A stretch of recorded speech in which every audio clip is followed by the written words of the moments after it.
through everything I've been through in life, man, life has taught me to, one, never burn bridges. Two, which really should be one, but always have a relationship with God. Stay humble, pray every day. Because without having God, including God into your everyday routine, your life is just not going to run as smooth as you think it's going to be. You know, that's the main thing that I've learned. Like I said, never burn your bridges. 3, loyalty is everything. Loyalty is everything. You know, I haven't been perfect. Nobody's perfect. We've all made mistakes in the past, you know, whether it was friendship-wise, relationship-wise, family-wise, you know. But at the end of the day, loyalty is everything. And there ain't no amount of money can make me change or go against what I believe in as far as that goes. Well, basically, man, I grew up in 2 small towns, man, outside Richmond, Virginia, man, called Hopewell and Prince George. Parents, ex-military. After a while, that went left, and mother ended up being a single mother of 4. I'm the oldest of 4 kids, 3 girls. My sisters are actually triplets. My mother, she worked hard, man. She juggled from school to work, you know what I'm saying, to raising all 4 of us. We actually moved from Hopewell into Prince George when I was around 10. We moved to these apartments called Burchett Estates off a road called 156 in Prince George. Now, these apartments that we moved into basically were all single mothers with children. Nobody really had their father there like that, you know. I basically was like the older brother out of all the kids to everybody. I was the big brother to everybody. So, you know, I was the one that everybody played basketball with, everybody confided in, everybody, you know.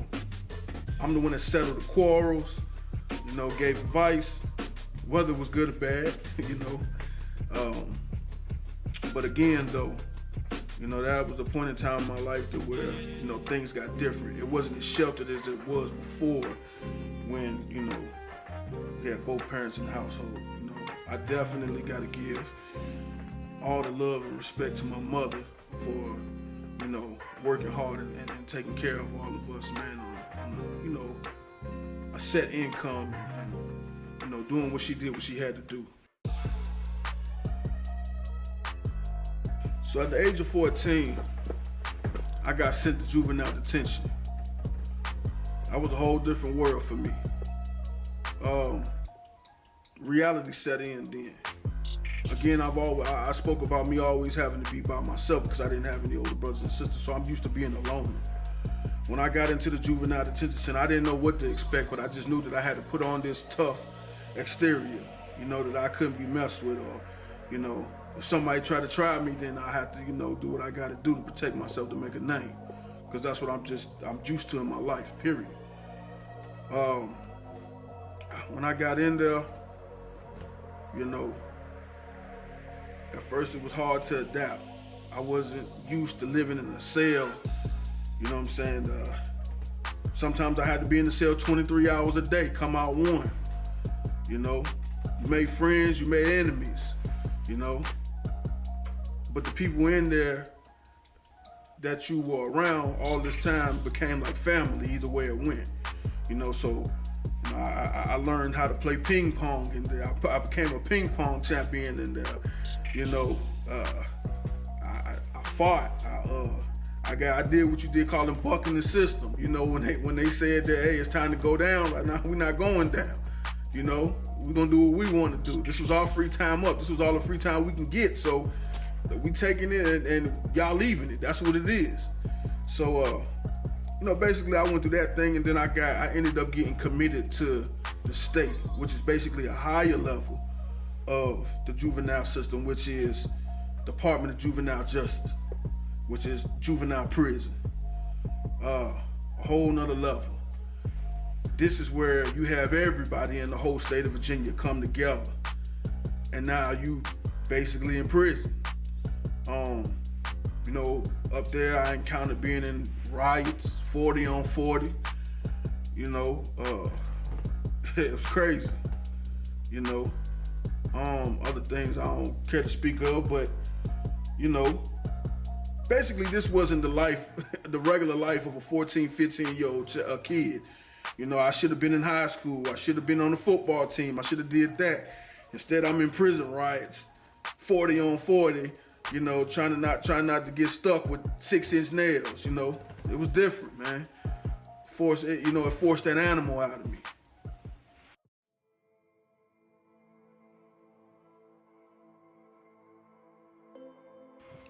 Life and death experience, man. It was a situation one night, man. Later on in life, I was doing security. Ended up at a party. Things went left. You know, bullets got to flying.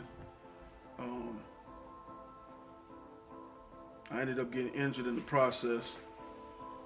You know, there was a gentleman in front of me. He ended up getting injured as well, but you know, God rest his soul. You know, he wasn't fortunate enough to make it through. At that point in time in my life, right when it was going on and it was happening, all I could do was just catch myself praying to God, saying, Lord, please, if you can get me through this situation, if you let me live through this situation, then I'll change my life totally. You know?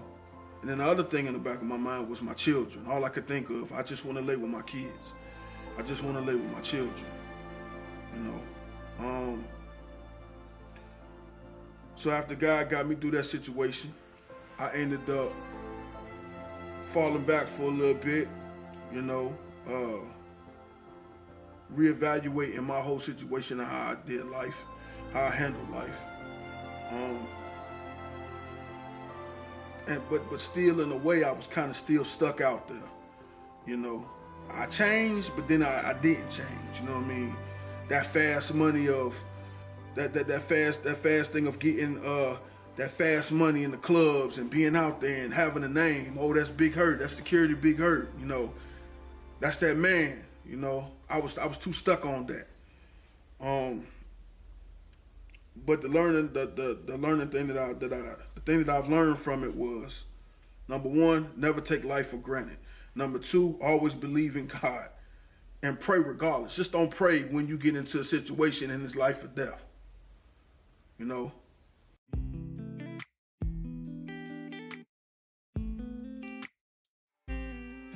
So the relationship with my parents. Growing up, my biological father, my parents had already separated. So, you know, I had a stepdad in the household. You know, he pretty much held me down for the most part, but I was still searching for my father. I remember being at my mom's softball game, her friend's softball games, and sneaking off to the phone booth and picking up the phone and dialing the numbers, hoping that my dad would pick up on the other end. You know, at one point in time, it was a voice on the other end that sounded exactly like my father. I got nervous and hung the phone up because I didn't know what to say or I didn't know what to do.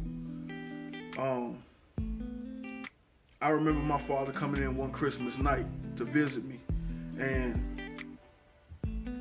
it's like he brought some presents in, and then he brought another kid in. And I can remember being confused, like I thought it was, just about me. But he brought the presents in, and then he turned around and he left.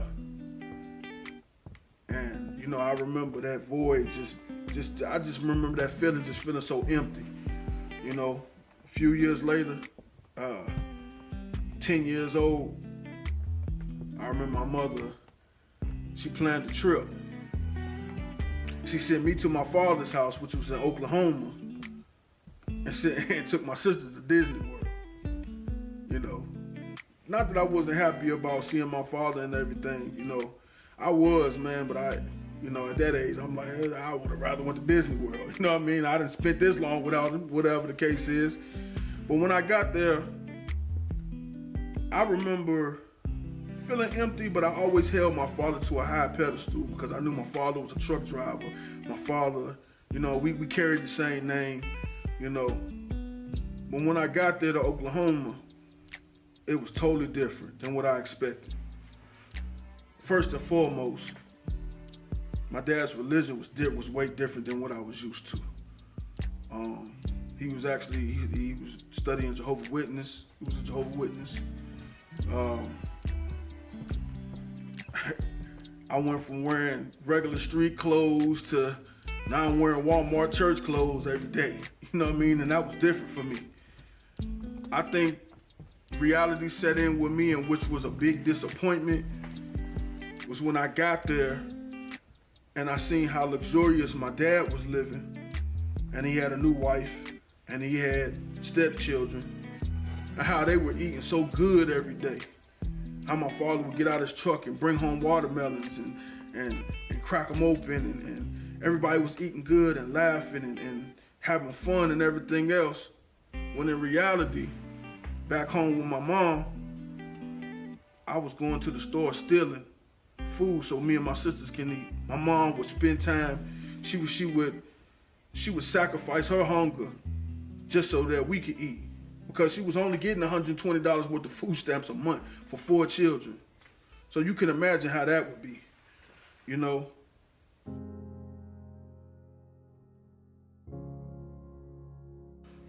The relationship between me and my mother, man, very, very, very close. Very close. My mother was my everything. I remember my mom, she used to stay on me so hard because she just wanted me to do right. My mother sacrificed so much for me. Like I said, you know, teenage years wise, I was in and out the juvenile system. You know, my mother, her health was in a declining state at one point in time. But regardless if her health was in that state or not, she still managed to drive an hour 45 minutes to make sure that I got that visit. You know, and she always held me down, man, and you know, I'm really thankful for that. As I got older, our relationship really got super close. You know, I left home, I went to Kentucky. I moved to Kentucky. Me and my father ended up mending our relationship up when I was 20. And, you know, it was tough being away from my mom. My mom had moved to Atlanta, settled down there. It was tough being away, but it was, you know, I had to become a man, but she still had my back no matter what. You know, and that was cool. You know, an unforeseen incident happened to where it was her birthday on Christmas night, and we was having a seafood party for her, and I ended up buying a red snapper fish because I had never tasted red snapper. So I went to the market and I went and I bought this fish, and I was just so gung-ho, like, Mom, we're gonna have red snapper tonight, and you know, I'm gonna put it on the grill and this and that, and I was gonna season it up real good. So I bought the fish, brought it home, and I put it in the sink. I stepped away from the sink for a little while, and I guess my mom had something that she had to do in the sink, and she picked the fish up and she moved it to the other sink. In the process of doing that, she ended up pricking herself on the fish's dorsal fin. A few minutes later, I came back into the kitchen, and my son was saying that something was wrong with my mother. And he said that she was outside of my front porch. So I went out on the front porch and I went to check on her. And I got out there and I asked her, was she okay? At this point in time, she was hitting her inhaler. She couldn't really speak like that. I didn't really get the concept of she was actually going into anaphylactic shock. Everything was closing up inside of her. I thought she was just having an asthma attack. So I ended up contacting the authorities and told them, you know, they need to come to my house so we can get my mom situated. In the process, she ended up buckling on me, and I caught her on the way down to the porch, and I started to administrate CPR, which again, I'm not knowing that everything is closing up in her. And, that was when the worst happened. I was on the porch. I literally seen my mom take her last breath.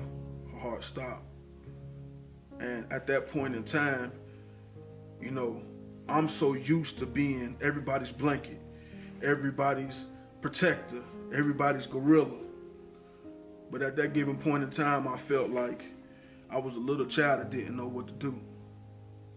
And all I could do was scream, "Somebody help me." Unfortunately, my mom, she survived on life support for 5 days, and then we had to make the decision to take her off life support due to her organs failing and me not wanting her to suffer anymore. So, very, very, very tragic. Very tragic. It made me feel like I didn't want to.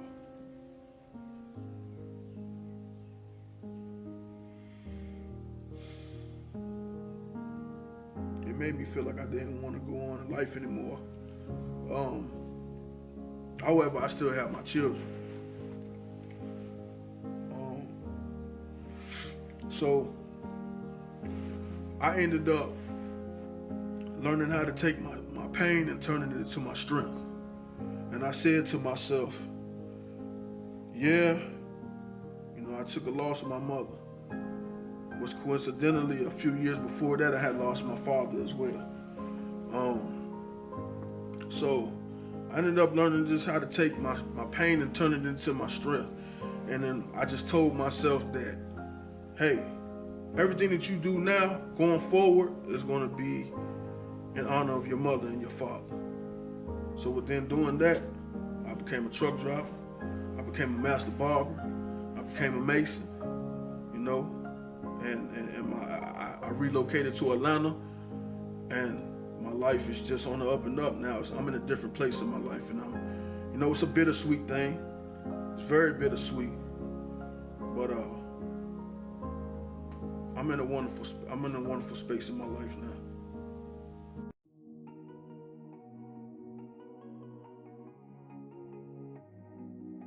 Man, there's a whole lot of people that helped me get to where I'm at in life. One, my Aunt Dee Dee, very, very, very, very, very, very important person in my life. Basically picked up the pieces for me when my mom passed away. And I'm so grateful for that. The main person that I, as a kid, fought with, cursed out, she cursed me out, But she also, when I was lacking in certain things like the shoes that everybody else had that I didn't have, she made sure and said, "Here, nephew, take this money and get you some shoes." When my mother passed away, it was, "Here, nephew." She wrapped her arms around me and cradled me and told me, "I got you." And that's just something that I'll never forget. Other people like my brother Hurricane, my whole bike club, my boy T Razor, the list goes on and on. My sister Tammy, my brother Pudgy. I mean, it's just so many people. My Uncle Eric. Let me tell you about my Uncle Eric real quick. So my Uncle Eric, man, my Uncle E, call him Uncle E. He's the cool guy. He's the guy who Alpha, Alpha Phi Alpha, Mason as far as I am. He's the guy that went to college, He taught me everything that I needed to know. As a youngin', when I was 3, he came and picked me up from the airport when we came from overseas, from my mother and them being in the military. He picked me up and he took me and we hung out on the corner. I'm 3 years old hanging with the fellas. They out here drinking 40s and whatever the case is, but I'm the little guy in the crew that everybody loved. He taught me how to dress. He taught me how to talk to females. He taught me how to write poetry. He was my inspiration on that. And I'm really grateful for my Uncle E, man. Really am, I definitely have to acknowledge my sister, Sade. know, you've been my backbone. You know, you went through this heartache and pain, you know, that we went through as far as losing our mother, along with my 2 other sisters. So I can't forget you. Z, I love you too. I gotta give a shout out to my kids' mothers. Gia, you know, we've definitely been through ups and downs, lefts and rights. But when I was going through my whole transition of losing my father and, you know, going through truck school and barber school and, you know, getting shot, you know, you were the one that picked me up and helped me walk and you know, did what you were supposed to do as my other half, man. And I'm appreciative of that, and I thank you, man. And you know, I could not do this interview without thanking all y'all for that, man. So again, love.